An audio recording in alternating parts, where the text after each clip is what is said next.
Ya, Lembaga Alkitab Indonesia saya katakan salah. Salahnya di mana? Salahnya nama dijadikan sebutan, sebutan dijadikan nama. Ada Allah A huruf besar semua, Allah huruf besar semua, ada Allah A-nya yang huruf besar, ada Allah huruf kecil semua. Dan saya katakan Tuhannya orang Kristen itu seperti siluman, namanya berubah-ubah. Nah, kalau namanya berubah berarti eksistensinya berubah, kemudian pribadinya berubah, semuanya berubah. Haleluya, haleluya, haleluya. Assalamualaikum warahmatullahi wabarakatuh. Salam Aki. Aku kabarkan Injil keselamatan. Bapak Ibu kasih Tuhan, ketemu lagi dengan saya Evangelis Afraham Effendi Usman. Bagaimana kabar Bapak Ibu semua? Tentu luar biasa. Nah, saudaraku, sebelumnya kita mengucapkan terima kasih banyak kepada Bapak Ibu yang selalu mendukung pelayanan Habaget, baik melalui doa, dana, motivasi maupun support saudara semuanya. Dan hari ini kita ingin bincang-bincang dengan seorang hamba Tuhan, dengan seorang pastor, dengan seorang pendeta yang begitu luar biasa. Luar biasa di mana?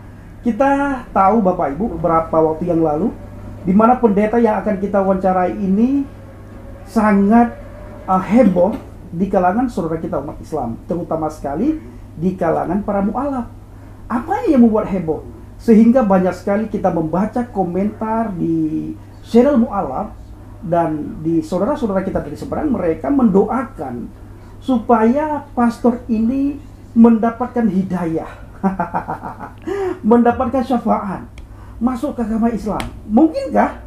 Apa yang membuat beliau sehingga banyak teman-teman dari seberang dari RT 0666 mendoakan supaya beliau mendapatkan hidayah, masuk ke agama Islam, meninggalkan iman percayanya kepada Adonai Yesus Masiah.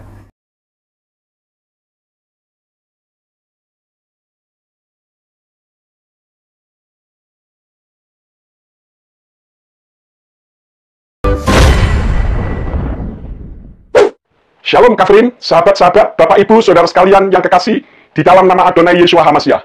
Kembali berjumpa dengan saya, Pendeta Yakub Sulistyo. Kali ini saya membuat video yang saya beri judul Kristen selalu kalah tetapi ngotot. Nah, siapa yang selalu kalah dan siapa yang ngotot? Dalam masalah apa kok selalu kalah tetapi ngotot? Nah, yang saya maksud dalam judul ini adalah pendeta-pendeta Kristen yang jika berdiskusi, atau untuk bahasa yang lebih serunya adalah berdebat, khususnya perdebatan masalah ketuhanan, saya menilai pendeta-pendeta Kristen tidak pernah menang, alias kalah bin knockout atau KO dalam istilah tinju, jika berdiskusi atau berdebat dengan teolog Islam. Namun anehnya tetap ngotot dan tidak berani mengakui kesalahannya. Dan dalam pandangan saya, hal ini sebetulnya sangat memalukan. Shalom semuanya. Ya, shalom semuanya. Dan yang kedua ada Pastor Yakub Sulistyo. Shalom, shalom. Pastor Yakub Sulistyo. Nah, hari ini kita ingin bertanya kepada Pastor Yakub Sulistyo menyangkut viralnya berita di kalangan saudara kita dari seberang, sampai-sampai mereka memohon berdoa supaya Pastor Yakub Sulistyo menjadi mu'alaf, masuk ke agama Islam, alias mendapatkan hidayah. Dan bagaimana awalnya terjadi fenomena seperti itu, sehingga teman-teman dari seberang mereka berdoa supaya Dedi mendapatkan hidayah, menyangkal iman percaya kita kepada Adonai Yesus Hamasiah. Silakan, Den. Iya, Bapak Ibu saudara sekalian, saya merasa viral sebetulnya saya sendiri nggak tahu, tetapi saya diberitahu oleh teman-teman karena saya mengatakan bahwa pendeta-pendeta Kristen kalau berdebat dengan umat Islam nggak pernah menang. Ya, kenapa? Karena menggunakan nama sesembahannya umat Islam. Jadi kalau diajak diskusi, mau diskusi model seperti apapun, tetap akan mengalami kekalahan. Karena memang Tuhannya umat Nasrani itu bukan Allah. Sehingga ketika diklarifikasi menggunakan Alkitabnya LAI, ya tetap nggak akan menang. Dan saya katakan bahwa memang nggak bisa menang karena berada pada jalur yang salah. Seperti orang naik kendaraan itu kan kalau di Indonesia kan adanya di sebelah kiri jalannya. Nah, kalau kita jalannya di sebelah kanan pasti tabrakan terus-menerus.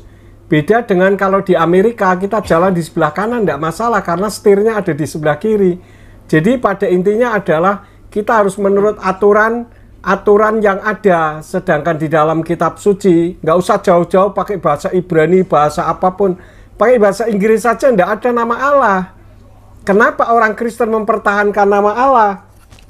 Kalau dikatakan bahwa itu merupakan sebutan, kalau sebutan itu bisa dimaknai oleh beberapa agama yang lain semuanya dengan makna yang sama. Misalkan seperti kursi, itu dari Al-Kursi, almari, itu dari Hindu, Buddha, Kristen, Konghucu, Islam, semua memiliki makna yang sama, yaitu tempat untuk menaruh pakaian atau tempat untuk duduk. Tapi beda dengan Allah. Saudara-saudara saya orang Islam katakan kalau Allah itu adalah nama, sedangkan orang Kristen katakan itu sebutan. Saya katakan bukan sebutan, karena kalau sebutan berarti Hindu dan Buddha menggunakan kata Allah sebagai sinonim dari kata Tuhan. Padahal tidak pernah umat Hindu dan Buddha menggunakan nama Allah sebagai sebutan. Nah, ini menunjukkan bahwa nama Allah itu bermasalah. Artinya bukan sebutan, sementara umat Islam katakan Allah itu adalah nama. Kemudian orang Islam katakan Allah itu zat, sedangkan orang Kristen katakan Allah itu roh. Ya, ini selalu bertentangan terus. Kalau kita lihat di dalam kitab suci, sebetulnya bukan Allah itu roh di dalam kekristenan, tetapi Elohim itu roh. Nah, Elohim itu apa? Sebutan, bukan nama. Jadi mau sampai kapanpun kalau di cross check kan orang Kristen berdebat dengan orang Islam tidak akan menang. Oke, Dad. Mengenai kata Allah yang dipakai oleh orang Kristen, dan itu sumbernya diambil juga dari kitab LAI, Dad, ya. Nah, kalau kita melihat juga, Dad, merujuk kepada sejarah, bukankah Allah itu sudah ada sebelum Islam muncul? Jadi kalau Dedi ngomong seperti itu seolah-olah Allah ini miliknya orang Islam. Nah, bagi saya, Dad, ini keliru. Kelirunya di mana? Allah sudah ada sebelum agama Islam itu muncul. Bagaimana pandangan Dedi menurut saya? Ya, benar bahwa Allah itu sebelum Islam ada, sudah ada. Bahkan Allah itu sebelumnya diadopsi oleh orang Kristen Arab. Tetapi orang Kristen Arab mengadopsi itu karena di bawah tekanan. Sedangkan Kristen Arab, ini Islam belum lahir loh. Kristen Arab mengadopsi satu di antara 360 dewanya orang Arab kuno, yaitu dari suku Quraisy, ada Al-Lata, Al-Uzza, Al-Manat, Al-Hubal, Al-Hud, dan sebagainya. Nah, Allah itu salah satu di antaranya. Itu diadopsi oleh Kristen Arab. Dan anehnya orang Kristen merasa memiliki. Kalau saya sih menghormati umat Islam yang menggunakan Allah itu sebagai nama, karena sudah dicantumkan di dalam Al-Quran. Bismillah, di dalam nama Allah, itu sudah menjadi satu pedoman. Sedangkan pedoman orang Kristen kan kitab Tenak, Nevi'im, Ketuvim, dan Brit Kadasa. Itu tidak ada kata Allah. Sedangkan jangankan sampai yang berbahasa Ibrani, yang bahasa Inggris saja Allah tidak ada. Jadi kalau dipertahankan terus-menerus itu tanpa dasar teologia yang baik. Oke. Kalau begitu bagaimana menurut pandangan Dedi terhadap Lembaga Alkitab Indonesia? Ya, Lembaga Alkitab Indonesia saya katakan salah. Salahnya di mana? Salahnya nama dijadikan sebutan, sebutan dijadikan nama. Ada Allah A huruf besar semua, Allah huruf besar semua, ada Allah A-nya yang huruf besar, ada Allah huruf kecil semua. Nah, sekarang kalau misalkan saya ngomong Allah, Allah, Allah, ini yang mana yang huruf besar semua, yang mana huruf besar depannya saja, dan yang mana huruf kecil semua. Kalau bisa saya kasih HP saya, ya gampang saja. Kalau orang bilang yang pertama, saya bilang yang kedua. Karena tidak ada juga orang Kristen berdoa, ya Allah huruf besar semua, atau ya Tuhan huruf besar semua. Tidak ada. Tapi dipertahankan, ini artinya tanpa dasar yang benar.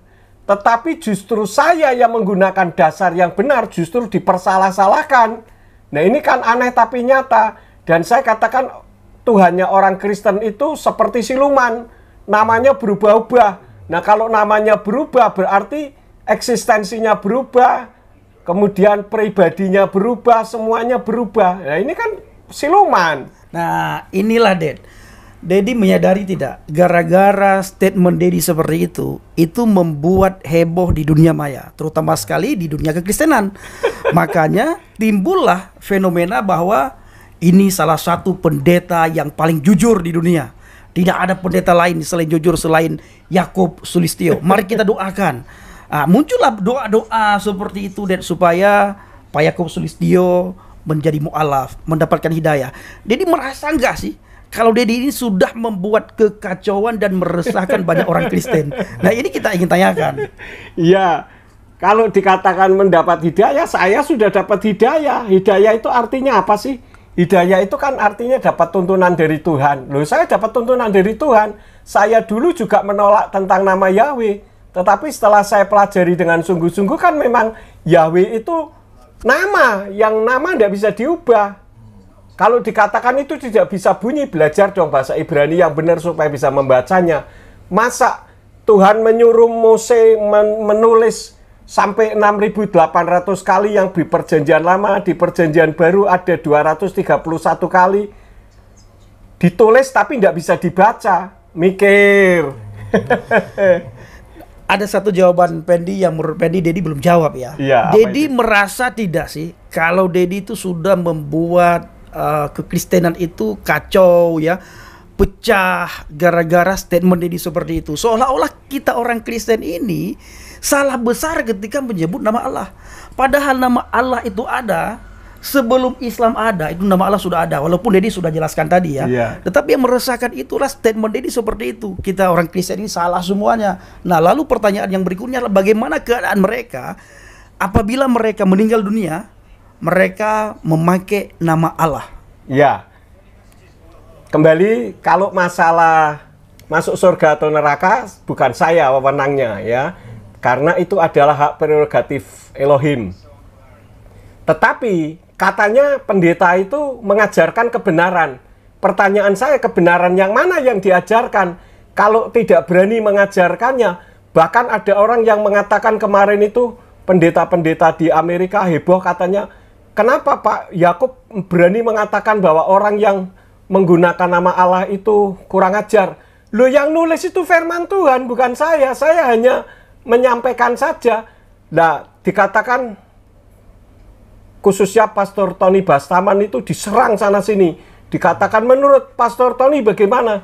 Ya Pastor Tony bilang kalau mau tanya, tanya sendiri sama saya. Ya betul. Lah sekarang yang menjadi pertanyaannya, kenapa itu diperbesar sementara sanggahan saya terhadap yang memblow up tentang masalah itu, kenapa tidak dipelajari? Belajar dong.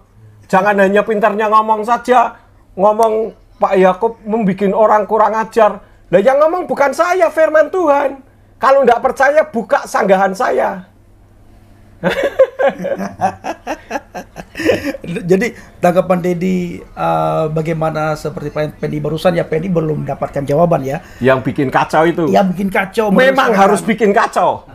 Kenapa? Yesua sendiri dulu waktu pertama kali ada di bumi, kan bikin kacau juga. Sampai-sampai dia harus disalib. Ya kan? Jadi kalau dikatakan kalau gitu bikin kacau, yes, memang harus bikin kacau. Kalau dibikin kacau, ndak lurus.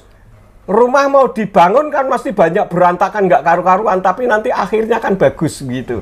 Nah, kalau nggak mau kacau, ya sudah, lakukan saja apa yang Anda anggap benar begitu. Tapi jangan menyalahkan yang benar. Oke. Terima kasih, Dad. Ya. Ini penjelasan yang luar biasa. Dan bagi Bapak Ibu nantinya yang ingin memberikan komentar, pergunakan komentar kita dengan bijak ya Bapak Ibu ya. Pergunakan komentar kita dengan bijak, dan kita harus tunjukkan bahwa kita inilah suratan yang terbuka yang bisa dibaca oleh semua orang. Amin. Tunjukkan karakter Kristus di saat kita menulis komentar dan di saat kita menyikapi setiap apa yang kita dengar, yang kita lihat, dan yang kita bahas kali ini. Oke, Dedi, sekali lagi terima kasih. Tapi sebelumnya terima kasih. kita ingin menanyakan juga sebagaimana firman Tuhan katakan bahwa jangan menyebut nama Tuhanmu dengan sembarangan. Nah, bukankah nama itu tidak boleh disebut, Ded? Ya, nama tidak boleh disebut dengan sembarangan. Kalau disebut untuk dipermuliakan ya boleh. Misalkan seperti jangan membuang sampah sembarangan. Pertanyaan saya, boleh tidak buang sampah? Boleh, asal jangan sembarangan. Jangan menyebut nama Yahweh Tuhanmu dengan sembarangan. Memang tidak boleh dengan sembarangan. Tapi kalau dipanggil namanya, justru itu yang Tuhan kehendaki. Keluaran 3 ayat yang ke-15, Tuhan menghendaki namanya dipanggil. Kemudian 1 Tawarin 16 ayat yang ke-8 ini pendek ayatnya dikatakan Hodula Yahweh kirufesmo hodio fa'amim alilotai. Berserulah kepada Yahweh, panggilah namanya, bukan panggilah sebutannya. Nah, kenapa pendeta tidak berani mengajarkan ini? Kalau bicara soal Keluaran 3 ayat yang ke-15 dipotong dari ayat 14 saja. Kenapa ayat 15-nya nggak dibaca? Karena Yahweh menghendaki namanya disebut dari generasi ke generasi. Iya. Jadi kalau tidak boleh, jangan sebut haleluya lagi, haleluya atau halelulah. Oke, baik. Mungkin dari Bang Leo ada pertanyaan untuk Dedi, silakan Bang. Ya, kalau saya tambahkan sedikit, Dedi mau tanya tentang ini kan banyak banget yang ricu juga tentang yang apa? Mulai Yahweh gitu. Yahweh ini kan mulai mulai bersuara terekspos ini. Sebenarnya sih kalau di ajaran-ajaran ini kan kayak rumah gereja KBP itu udah terbiasa sebenarnya dengan hal kayak gitu sebenarnya. Nah, yang bikin kaget ketika gereja-gereja yang ini GBI mulai mendengar ini, dibilang itu udah pengajaran. Apa pandangan dari Dedi ini? Dibilang ini sesat. Iya, sesat itu. Iya. Karena dulunya gimana kira-kira? Nah, gampang saja. Apa sih definisi sesat? Definisi sesat adalah ajaran tanpa dasar. Nah, apa yang saya sampaikan ini dasarnya firman Tuhan nih. Yeah. Bahkan firman Tuhan dalam bahasa aslinya. Masa dibilang sesat? Nah, kalau gitu yang sesat yang mana? Okay. Masalahnya karena saya sudah punya tanggapan sanggahan itu ada hampir 40 sampai sekarang ini. Tapi orang yang saya sanggah tidak pernah mempelajari sanggahan saya. Suruh saya mempelajari, saya pelajari, makanya saya bisa menyanggah. Kalau saya tidak mempelajari, saya tidak bisa menyanggah. Justru saya menyanggah karena saya mempelajari. Yang jadi masalahnya mereka yang saya sanggah kok nggak mau buka gitu. Kan nggak konsekuen. Artinya nyuruh orang belajar tapi dirinya sendiri tidak mau belajar. Firman Tuhan katakan di dalam Hosea 4 ayat 6, umatku binasa karena tidak berpengetahuan. Bukan karena tidak mempunyai pengetahuan, tetapi menolak pengetahuan itu. Gitu. Dan sekarang ini nama Yahweh mulai muncul karena penggenapan dari nubuatan Kisah Rasul 3 ayat yang ke-21. Bagaimana akhir zaman menjelang kedatangan Yeshua HaMasiah yang kedua kali itu akan ditandai dengan pemulihan segala sesuatu. Begitu. Oke, baik. Berarti bukan tiap-tiap ini ya dari ajaran-ajaran udah real ya sebenarnya Pak. Iya, semua ada di garisnya. Garisnya ya. Iya. Bukan mengada-ngada ya. Nggak gitu. mengada-ada, Kan, justru yang mengada-ada itu yang menentang saya karena nggak ada diada-adakan. Iya. Nah, itu yang mengada-ada. Iya, jadi sebenarnya kalau mau belajar sebenarnya ada gitu ya. Masalahnya karena nggak mau belajar, Pak Leo. Iya, karena banyak juga bilang wah ini diada-adakan gitu Iya. kan. Ya diada-adakan betul kalau yang dijadikan dasarnya kitab sucinya Yayasan Lembaga Alkitab Indonesia. Tapi kalau yang dijadikan landasan tenak, Brit Kadasa, ya ndak diada-adakan, malah memang ada. Gitu. Dan diakui sama negara tuh. Iya, diakui banyak negara. Oke, itu aja sih dari saya ke Kak. Oke. Ada lagi, Bang? Oke, terima kasih banyak Dedi, Bang Leo. Kita minta satu statement dari Dedi. Ya, statement saya sih satu. Anda semua sebagai pendeta, sebagai hamba Tuhan, mengaku diri sebagai hamba Tuhan, ya jadilah hamba Tuhan, bukan hamba sinode, bukan hamba organisasi, atau hamba pimpinan. Ya kita perlu jadi hamba sinode, hamba pimpinan itu memang perlu, tapi kalau sesuai firman. Kalau menentang firman, kalau firman Tuhan katakan itu kurang ajar, jangan marah sama saya dong, marah sama firman. Itu aja statement saya. Oke, Bang Leo. Ya, lanjut kalau udah jelas ini. Oke, baik, saudaraku dikasih Tuhan, para pencinta Anjil Habaget, kiranya bincang-bincang kami pada hari ini, kali ini menjadi berkat bagi Bapak Ibu semuanya dan bagi teman-teman dari seberang yang selama ini mendoakan supaya Dedi Yakub Sulistyo, seorang gembala yang jujur, beliau mendapatkan hidayah. Beliau sudah mendapatkan hidayah sebelum antum mendoakan beliau mendapatkan hidayah. Hidayah yang pertama sekali beliau dapatkan adalah akulah jalan kebenaran dan hidup. La ahadan yadhhabu ilal abi illal bi. Tidak ada satu manusia pun yang datang kepada Bapa kalau tidak melalui aku. Kiranya video singkat ini menjadi berkat bagi kita semuanya. Assalamualaikum warahmatullahi wabarakatuh. Salam Aki. Aku kabarkan Injil keselamatan. Salam Aki. Aku kabarkan Injil keselamatan. Haleluya.